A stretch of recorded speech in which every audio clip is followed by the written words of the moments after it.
my gosh, this episode was so amazing! I'm sorry, it's so lonely. I need tissues.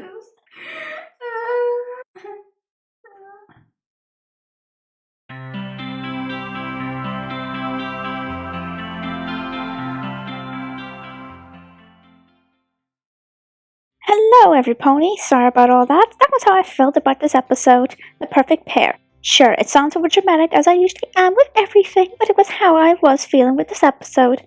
I knew that these characters would be appearing in Season 7 after watching a Dr. Wolf video. This was before the season started, and I haven't watched any spoiler videos since, nor have I looked at sneak peeks because I'd now rather be surprised, even though I hate surprises sometimes. But before this episode came around, I did kind of forget their names until one of them was mentioned, and I was like, oh my gosh, I've been waiting for this episode all season, it's going to be so good. And I was right about the episode. It was more than good. It was freaking amazing. And I find it to be the best season and the series. And it's also better than the idea I thought it could happen, but I'll tell you in the end. Lights out and away we go. This episode starts with Apple Bloom walking around town, and it appears that lots of ponies are around to sell different products, like fruit and honey. Some ponies then run over to a stall of a stallion that is selling Pear Jam. When I saw the stallion, it was obvious he would be important to the story since, well, the episode's called The Perfect Pair, and he has a pair of cutie marks, so he's definitely important to the story. But I was looking forward to what he was, so I was excited. Apple Bloom comes over to the stand. The stallion gives her a scone with pear jam on it. I love eating pears. I'm drinking pear juice, so I'm going to start wondering if there's such thing as pear jam, and if there is, it's going to taste really good. The stallion is called Grandpear, and you wouldn't believe it, but he is voiced by William Shatner. I've never seen him in anything, maybe in The Simpsons, but I can hear the Star Trek fans going completely bonkers in the background. Some fans didn't really think he was all that good in this episode, but even if I haven't seen him anywhere, I thought he did so well in this.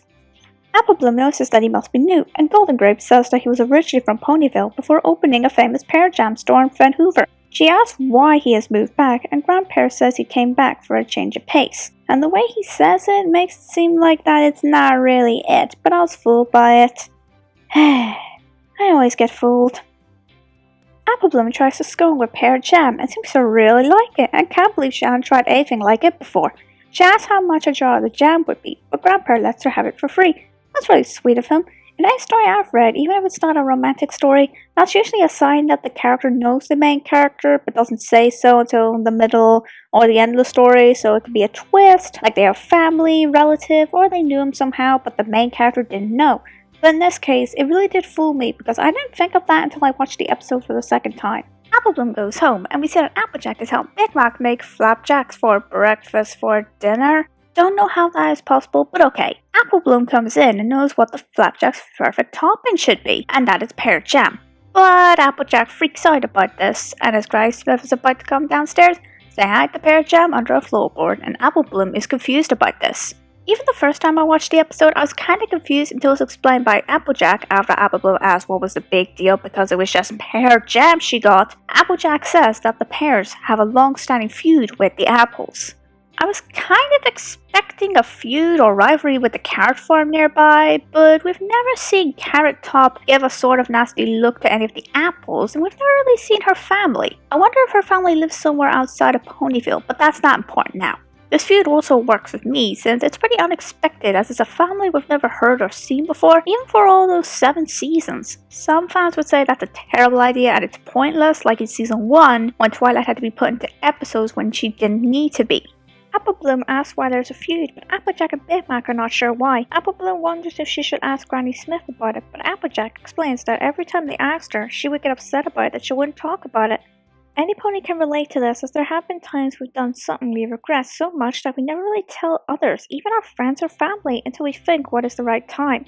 I know I've been through it before, when I couldn't bear to tell my parents something so terrible that I won't mention it, but you can guess with the hint that it was bullying that made me want to do it.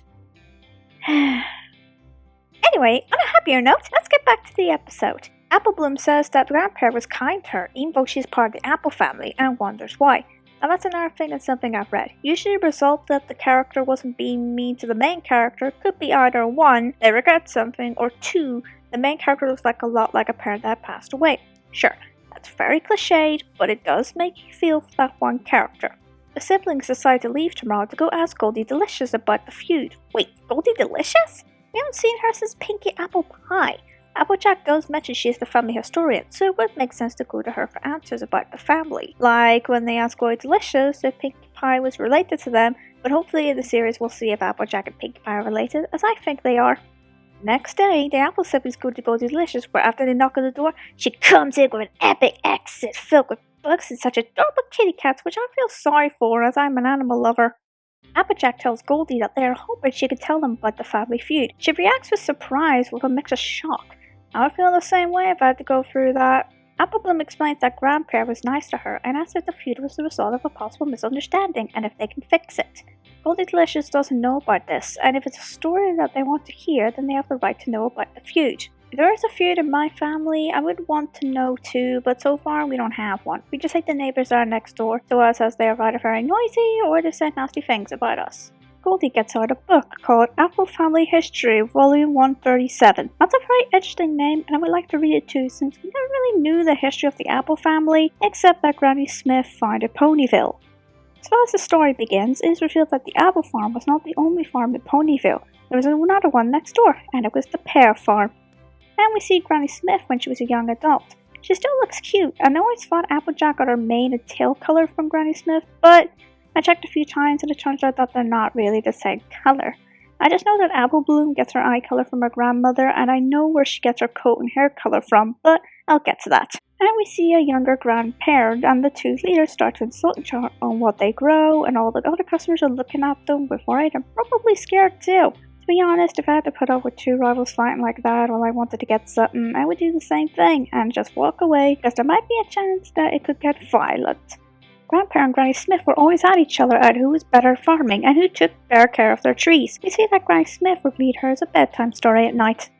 That's pretty darn cute. I have not been read a story in bed since I was 8 or 9, but it was mostly on a book about cats. I sadly can't find the book anywhere, which is just as sad as it was a book I loved as a kid. Also, from what I've heard, green thumbs even talk to their plants like that.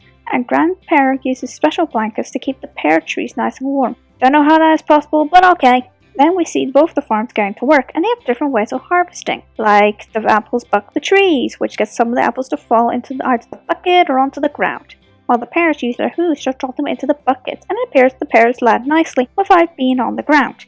And I noticed when I was watching Apple Geek's reaction that there was a young Goldie Delicious there. Didn't really look like her, maybe because of the different hairstyle. It's revealed that while all the pears and apples all hate each other, only 2 ponies didn't seem to hate each other, which were Bright Mac and Pear Butter. Pear Butter is voiced by Felicia Day, who I've never heard of, nor do I know her in anything that she's been in. She's a great actress in this, and makes Pear Butter sound pretty adorable. You can see where Apple Bloom gets her fur and hair color from, which is from Bright Mac, and we see where Big Mac gets his hair color from Pear Butter, and his eye color from Bright Mac, also with his build when he gets older. And boy, do these two look so very adorable as wee babies. The way they talk in this is pretty sweet, as there have been times when we were young and we would have a crush. Trust me, I had one at age 3 or 4 and we were together for a lot of years, until we couldn't really see each other again. Let's say his mom was not very nice at times. Bright Mac sees Pear Butter walking through some buttercups, and the two hit it off very well. Bright Mac says that Granny Smith would tell him that if you hold a buttercup under your chin, it will glow, but it doesn't work for him. Pear Butter tries with a buttercup, and it does glow under her chin, and Bright Mac's heart can be heard pumping, which, if I've watched a lot of romantic stuff, means that he is developing a crush on her. Bright Mac gives Pear Butter the nickname Buttercup, and she likes the name. The two shake hands and become friends, but the story gets interrupted when Applejack says that Bright Mac and Buttercup were their parents' names. Goldie explains that Buttercup was just a nickname that their dad gave to their mum, and Pear Butter was her given name. Siblings are shocked to learn that they are half pear. That would be a complete shock to the viewers, as it reveals that the siblings aren't 100% apple, but instead are half apple and half pear. I mean, I am half Dutch, with some Irish and a bit Sicilian blood in me, and I'm mostly proud of being half Dutch. And I guess with me being a little Sicilian, it explains why I mostly like Italian food like spaghetti, gelato, and pizza. I also love learning about the language, and from what I've heard, Italian males are really romantic. Ooh la la! Anyway, before I get some strange fantasies and get sidetracked like I usually do, let's get this engine started again. So Big Mac, talking once again, since hard to say anything, is surprised that they are half pear, and Applejack is confused on how they hadn't noticed before. Goldie says that no pony ever called their mom Pear Butter, and that her key mark was a preserved jar of pear butter, but it didn't look too much different than apple butter, which is a good explanation to why the siblings didn't know about the pears or suspected something was maybe off, or why Pear Butter's key mark didn't look like an apple-related one. Applejack asks if there was anything else about them, but this dialogue made me feel like Applejack didn't know her parents, unlike Apple Bloom, whose face expression about their parents could have been the "my parents" expression, as like all of us fans would have guessed was that she was just a baby when the parents died, and the only way she could have known it was in pictures, but we never saw pictures in the house of their parents, what kinda confused me about her expression, as I think she wouldn't have known them. But I now understand the way Applejack said it, as maybe the parents never said anything about the feud, how they got together, which is odd since parents would tell their kids how they got together, but it's pretty understandable here. Goldie says that the parents really loved each other and you couldn't be with them too long. If you're wondering, no, I haven't had anything like where I have a friend with their boyfriend or girlfriend and I leave quickly because I was feeling jealousy. The only times I feel jealousy is when someone's relationship has always been much better than mine, which has happened with all the boyfriends I've been with, as I do have standards with what guy I want to be with. Apple Bloom asks Goldie if she has anything else, but she needs volume 138 for it, but it is being guarded by a cheetah. First off, how did she get a cheetah in her home? I thought the cheetah would try to eat her or something, but I guess she tamed it somehow and it's friendly to her, but hates being woken up from its nap. Sounds like me and a lot of ponies I know. As the siblings are about to leave, Goldie remembers that a pony named Burnt Oak was a good friend of Bratmac when they were younger. Applejack knows who that is, but has not seen him in a very long time, which I'm gonna guess is a lot of years. The siblings come up to Burnt Oak, and I had no idea who voiced him. My Little Pony Wikia wasn't helpful, nor was the episode behind the voice actors. Applegeek thinks it might have been Sam Elliott, who's familiar to me, I guess, but sadly it's an actor called Bill Mundy, who I've never heard of. He does kind of sound like Sam Elliott in this episode. I really wish it was him. Burnt Oak is a firewood sales pony, and he asks the Apple siblings what he can do for them, but he knows they didn't see him just to get firewood, as they have more trees than any pony in Ponyville. Applejack replies that they aren't here for that, and she gives a very sad look, and that made me really sad. Burnt Oak then says he was always hoping that they would want to talk about their dad, and says that he and their dad had lots of laughs. One time, they were having a race with plowing the field, with Bratmac being in the lead. He would have won, but he got distracted by the sight of Pear Butter. Bratmac gallops off to the side, crashes into the pair's fence, and into the silo where the water floods the field. Grandpa sees this and goes to see what is going on. Bratmac is okay, and Burnt Oak goes to drag him away so he doesn't get into trouble. Grandpa confronts Pear Butter, thinking she might have something to do with the flooding, but when he asks her, she says she isn't sure. Bratmac decides to come out of his hiding spot with Burnt Oak trying to tell him to come back, and he admits to being the one that ruined the silo, which gets Pear Butter to giggle a little. That's pretty adorable, and I can't giggle when there are some guys around, but that's because I'm pretty boy crazy, so don't judge me like that. What have I been given here? Hope it's not some pony who likes that racer I hate telling me to stop hating him. It's like they are under his spell. Oh my gosh. Can somebody help me or something? I think I hurt myself. Ow. That's the first time I've taken a red guy that makes me go crazy and it really hurts. We'll need a red flag. I don't know how long this will be.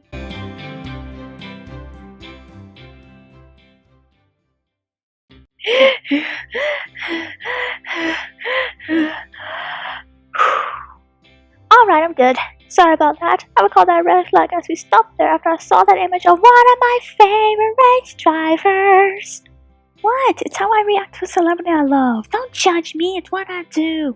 Think if I keep this up, I'll be in a mental hospital where if I get shown a picture of my favorite race driver, I'll probably go nuts. But I'm not those really obsessed fans that would go really insane and kill them. Anyway, Grandpa tells Bratmac that he owes him a new silo, which means he'll have to fix it. Pear Butter and Grandpa, where the latter tells her that she is not to be near Bratmac or even look at him as they walk away. Pear Butter looks at Bratmac and gives him a small smile. He has that dazed look that he's so distracted that not even Burnt Oak can get his attention by waving his hoof in front of his best friend's face. I would have given him a little shove and that could work. Back to the present, Burnt Oak says that Grandpa never would have known that it was Bratmac's fault that their silo flooded their farm, but there was no way he would let their mom take the blame for something he had caused. This meant that their dad was very honest, and that had been passed on to Applejack, as she is the element of honesty. Burnt Oak mentions that after their dad would work on the farm all day, then after he was done, he would head to the Pear's farm to go and fix the silo. Burnt mentions that after Dad would work on the farm all day, then after he was done, he would head to the Pear's farm to go and fix the silo. Burnt hadn't seen him for weeks, but not that he minded all that much. It gave Brightmac a chance to get to know Pear Butter. Only that was the way I would get a guy's attention, but I usually would just try to talk to them. Most times they would just give me a weird look and I would walk away. Applebloom asked if Burnt ever knew Pear Butter, and he responds by saying that she was sweet, but if they wanted to know more, they should go to Mrs. Cake. Wait, Mrs. Cake? This will be her biggest role to date. The last time she had some screen time was Baby Cakes, and the perfect pair is her best role to date for me. Applebloom is confused on why Mrs. Cake, and Burnt replies that their mom and her were very close as Phillies. Applejack thanks him, and the siblings got off to go to Sugar Cube Corner, but Big Mac comes back to Burnt Oak and asks if it will be okay if they would come by another time to hear more stories. Burnt Oak says that he would love it very much, as he has tears in his eyes, and Big Mac leaves before giving a grin. I'm going to start wondering what other stories there were. The siblings go to see Mrs. Cake as she is baking a very delicious looking cake. Great, now I'm hungry for cake. I haven't had any in a very long time. Mrs. Cake is happy to see all three Apple siblings together, and Applejack tells her that they heard that their mom and her were very close friends as Phillies, and would like to know more about her. Seriously, why does her dialogue sound like she didn't even know her parents at all and she's going around to talk about them? I expect Applebloom to talk like that, but not Applejack. I know it's a nitpick, and that's the only one I have. As soon as Applejack says that, Mrs. Cake gives a very sad look, and that look made me feel for Mrs. Cake as she has lost her very close friends some time ago, and she also knows what they're talking about. Mrs. Cake says that she would love to, but never knew the right time to talk about it, and is very glad their siblings had come by. She tells them that it was their mom who convinced her to do baking. Applebloom, confused by this, says that her name is Mrs. Cake, but the latter replies saying that before she was named Chiffon Swirl. That's a pretty cute name. I guess she's called Mrs. Cake because she married Mr. Cake? So her full name would be Chiffon Swirl Cake, right? Mrs. Cake says that at the time she had no idea what she was supposed to do. So one day, Pear Butter gave her ingredients consisting of candied pears, eggs, flour, sugar, and vanilla and told her to be creative. Mrs. Cake was then making some pear upside down cake and she got her cutie mark. She says it was like their mom knew what she was supposed to do long before she did. Applebloom's expression is pretty sweet here, as what Pear Butter did was similar to what happened to Applebloom, and Applejack says it was just like what she did, or that she is just like her. Mrs. Cake says that Pear Butter was always there for her. She'd be her taste tester, help her with decorating her recipes, and give her some new ingredients. All those cakes are making me hungry, for crying out loud! And Mrs. Cake, when she was called Chiffon Swirl, looked pretty dang adorable. One day, Mrs. Cake went to go and thank Pear Butter with a cake when she stumbled upon her with Brightmac as they were having a nice picnic near the pear farm. I just realized that's the same cake from when we were shown the table of cakes, or it might be the same cake, but she made a new one. So Brightmac decides to give Pear Butter buttercups, but he sneezes after sniffing, and they, except one, land on Pear Butter's mane. She blows one of the flowers off her nose, and she laughs about it, and so does Brightmac. It's a pretty sweet moment. Even when I was in a relationship, we never really had picnics. We mostly just hung out at each other's houses or talked in school. So, pretty boring stuff. Mrs. Cake finds this pretty sweet as the two are about to kiss, but she steps on a twig, which startles the couple. Instead of walking away, she shows herself with Brightmac giving a sort of confused look, but he gives a smile once Pear Butter knows that it's her dear friend. Mrs. Cake explains why she is here, and does give a teasing voice when she says that Pear Butter is busy? The couple look at each other and they giggle and blush. Mrs. Cake promises she won't say a word to any pony about them, but as soon as she says that, Granny Smith appears, picking some apples from the ground. Granny Smith sees Pear Butter's cue mark, and she's obviously angry about it. She scolds Brightmac for hanging around with a pear, and she drags him home by the ear. Before she did that, Brightmac's expression is that he wants to stand to his mom, but then he can't seem to. That's a pretty relatable thing to lots of people who are in a relationship and truly love them, but the parents don't approve of it, and they can't seem to stand up to them to prove them wrong. I feel with my last boyfriend, my parents just didn't like him, and I guess it was for the best that we broke up. It's why I've been taking a break from dating. I had a best friend offer to date me, but I told him I was taking a break, and he understood. He's a very good friend, and he'll appear in Colton Chronicles episode 3 onwards as himself and a minor character. Anyway, Brightmac, as he is being dragged away, gives a smile and a wink to Pear Butter, and she smiles and waves back at him. Mrs. Cake is surprised that she was Brightmac and notes that their families are enemies. Pear Butter replies that she can't help it and it just happened. Like Bright Mac, she has that dazed look that even waving a hoof in front of her face does not snap her out of it. Then she told Mrs. Cake the sweetest love story she was ever told. And I agree, it is the sweetest love story to be told, much better than mine and Big Mac and Sugar Bells. Am I the only one who wishes that the love story would happen like this in real life? There are times I feel that way so much every time I'm either in a relationship that isn't going too well, or when I'm single. Sometimes I think I'm not meant to be in a relationship. Anyway, so this doesn't turn all sad. The next scene has Bright Mac and Pear Butter, and they're sitting on a hill, watching the sunset, where Bright Mac says that it's their 131,456th hour anniversary. I don't know how long that is exactly, but I'm pretty sure that Pear Butter is right. That is longer than the time they've been together. When Bright Mac first called her Buttercup, Pear Butter says that she got him a gift, which is this episode's song. The song did make me start tearing up, and it was really sweet. It's the best song that the series has to offer so far, and I might do a cover of this song sometime. I hope I don't get a copyright claim even when I put the link to the instrumental in the description. Also, would you think that if the parents didn't want their children to see each other, they would have some pony keep an eye on them at all times? And again, it would turn to the cliche where the children run away from their escort to be together and they would get told off by the parents. But again, they don't seem like those overprotective parents, but I'm going to let it slide. So, as Pear Butter sings the last part of the song, which includes her saying that she is falling in love with Bright Mac, Bright Mac tells her that he was going to say the same thing, and Pear Butter just says that he's mad she had beaten to it.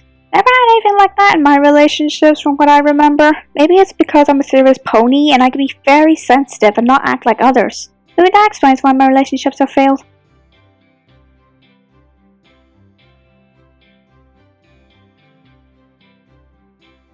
Before I get back to this review, I'm pretty sorry for my tone going sad here. I know I haven't been single for very long, and I always think that because of what I'm like, it might be why I failed relationships and I'm not like other couples. Like really fun couples who you always see laughing or holding hands as they walk past you. I think because I'm mostly serious and I'm not into stuff that most ponies would be into, I feel like I'm very boring in a relationship. All the guys I've dated, I was always the only racing fan, and I guess they were guys who probably weren't going to drive at all and not really do any work outside of school. We never exactly mostly had fun arguments, but we've always had a very serious one. Like at one point I snapped at my last one because he was really starting to tick me off, and he could really see that I was really angry. Sure, there were times he knew I was angry, but I always snapped at him to leave me alone, as I'm the type who at times doesn't like being asked what is wrong with me, as I've had bullies say that to me and I do take it personally. Can someone please show me something that will cheer me up so I can make this review a little happier again? Oh my gosh, my gosh, my gosh, my gosh, my gosh! Oh my gosh! Oh my gosh, too much! Ow!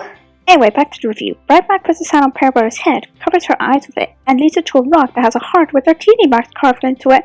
Gosh, I know one of my ex-boyfriends did the same with our initials on a big stone, but it's not as good as what Bright Mac has done here.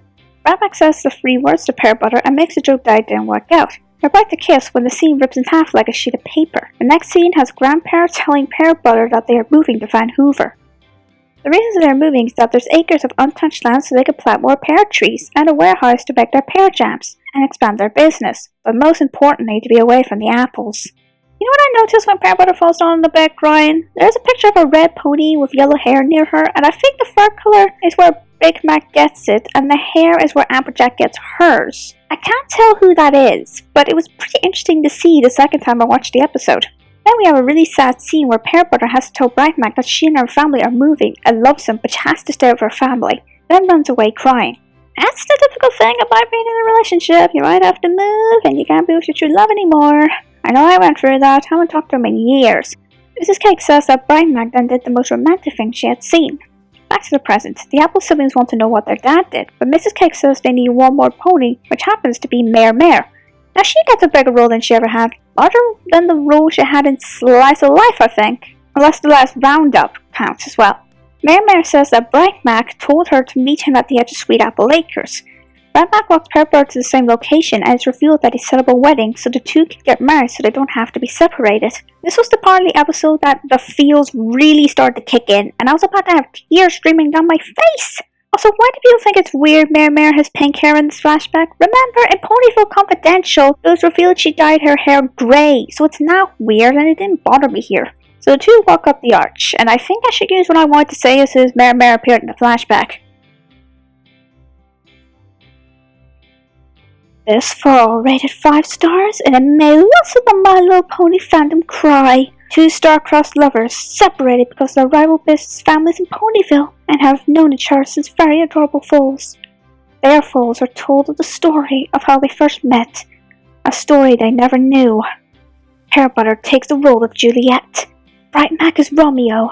Grandparent is Sir Capulet. Granny Smith is Mrs. Montague. Mrs. Cake is Juliet's nurse. Burnt Oak is Benvolio. And Mayor as Frere Laurence. This is highly recommended by the ones in the fandom that have seen the episode. Now, back to the review. Pear Butter and Bright Mac plant seeds into the ground to seal their vows, and we'll see what it is at the end of the episode. Mayor is about to pronounce them husband and wife when Granny Smith appears, wondering what is going on. Grandpa appears too, looking for Pear Butter as she was supposed to be packing up her stuff as they were moving to Van Hoover tomorrow. He demands to know what the two are doing, and the couple stand up to their parents and confess that they are in love, which shocks the parents. The two aren't exactly married yet, and Pear Butter says that they will be as soon as Mayor says the words. Mayor quickly pronounces Pear Butter and Bright Mac husband and wife. The two kiss and hug. Granny Smith says that the two can't be married, and Grandpa says that's a thing that the apples and pears agree with, and demands Pear Butter to come home as she needs to stick with her family. Pear Butter stands up to her dad and says that the apples are her family now as well, which has gotten Granny Smith shocked, and Bright Mac goes to stand with his new wife. Grandpa is obviously upset with this, that his daughter is choosing to be an apple instead of being a pear. Another will-be ponies hate on Grandpa for the scene, but it's understandable why he would be angry with Pear Butter. I've never been married, as I haven't finished my education. I've never had my parents like this, but the dad is usually portrayed as the most protective parent when there's a daughter character, and my dad has been protective of me before, but never when I was in any of my relationships. Because none of my ex-boyfriends look suspicious in any way, and I would be able to tell if they were very suspicious or something, and I could sense some pony behind me or even near me when I'm minding my own business. But nobody ever believes me on anything like that because, well, there were ponies that hated me and teased me. Also, the families are enemies, so that is expected. Anyway, Pear Butter gives a tearful look and asks if her dad is making her choose who she'll be with, which Grandpa says that he is. Pear Butter sheds another tear and she chooses to be with the apples, and while she still has tears in her eyes, she puts on a brave face and doesn't take her eyes off him. Grandpa is speechless about it and he just owns Pear Butter and he gallops away as she cries. Granny Smith comes over to her and gives her a smile, showing she had accepted her to be an apple, and it does look like the feud is ended. Back to the present day, Applejack can't believe what she had listened to and understands why Granny Smith would not have told them about this. Mrs. Cake tells them that talking about things like this, and Mayor finishes the sentence that it's not easy and to tell when it is a good time to talk about these. The Apple siblings now have to go talk to both their grandparents, and they leave to talk to Grandpa, who is tidying up his stall. He notices them, and Applejack says their names, and if he knows who they are, which he does. Applebloom asks if he actually came back to Ponyville for a change of pace, but he says no to that. Applebloom, with a tearful face that would tug at your heartstrings, says that if he came back to apologize and want to get to know her and her siblings better. Grandpa apologizes for what he did in a really good performance by William Shatner. I know I don't know him in anything else he's been in, but this is a really great performance by him here. Then again, all of the actors in My Little Pony are great actors, even with emotional scenes, which are very difficult to do. If you see me doing the emotional scene, be prepared to feel cringy as I suck at acting, voice acting, or just doing it live action. Applebloom tells Grandpa that all of that is now in the past, and the siblings go to give him a hug, which is very heartwarming. They walk back to the apple farm where Granny Smith is feeding the chickens, and she demands to the siblings where the heck had they been. Applejack tells her that they have been all over learning about their parents. Again, Applejack says it like she never knew her parents. If Applebloom said it, but says, they've been all over. I've been learning about my parents and my grandfather. Granny Smith is shocked and scared by this. The siblings show Grandpa, and she says what old enemies would say to each other after not seeing each other for so many years. Grandpa regrets leaving Ponyville, and Applebloom says that learned about him and her parents, she felt a part of her she didn't know was missing. That's the type of dialogue I expect from Applebloom and not from Applejack or Big Mac, as I think she never knew about her parents. I understand why any pony would think my nitpick is pretty stupid, as Applejack never knew how their parents met or who their mom's dad was. Applejack says that their parents' story made her feel closer to them somehow. That's dialogue I can accept from her. Grandpa says to the siblings that she is very sorry and should have told them about the story earlier, and Grandpa says that he should have been there, but couldn't believe that a silly feud had separated him from his family. Applejack tells him that nothing is stopping him from being with them now, and Grandpa and Granny Smith are friendly with each other again, and glad to see each other again. Do you think the story would have been interesting if they were lovers in the past before iMac and Pear Butter were born? Would have worked, but then again, very sensitive ponies would hate it, as that could be very cliched, but it's one that I don't mind as long as the two lovers are interesting, which Grandpa and Grandsmith are, except they aren't ex-lovers. Uncle Bloom tells them that Pear Butter and iMac left them someone to remember them by, and it is revealed to be the tree that they planted at the wedding ceremony. The tree has a mix of an apple tree and a pear tree together, and Grandsmith and Grandpa seem speechless about it. Applejack tells them that if anything is going to make it, and that's apples and pears. The episode ends with Grandpa, Grandsmith, and the apple siblings looking up at the tree with their forelegs around each other's shoulders. So yeah, while I love this episode, it does make me feel jealous of what the apples' parents' relationship was like, as I don't think I've had a relationship like theirs, and I start to think it's my fault that the relationships failed. But I kind of blame two of them for the failings, and why we start to lose our love after some time. I know you guys would say it isn't my fault, but I still blame myself for the relationships failing, and it's hard for me to find the right guy. So yeah, the only nitpick I had with the episode was sometimes Applejack's dialogue made it seem like she never knew her parents at all, and that dialogue suits Apple Bloom, as I don't think she knew her parents, and this episode could have also been an Apple Bloom episode, where she tries to find out about her parents. And I'm sorry to say to the ones who wanted clearance on how the parents died exactly, but Hasbro will probably reject the idea, saying it would be too dark for a kids show, except they've done some dark stuff in the show. Also, there have been shows where they mention like leukemia, and it's not a bad idea to say how the parents died, as there are even times in real life where a kid would be told how a parent died exactly, as they have to be told about these things at some point.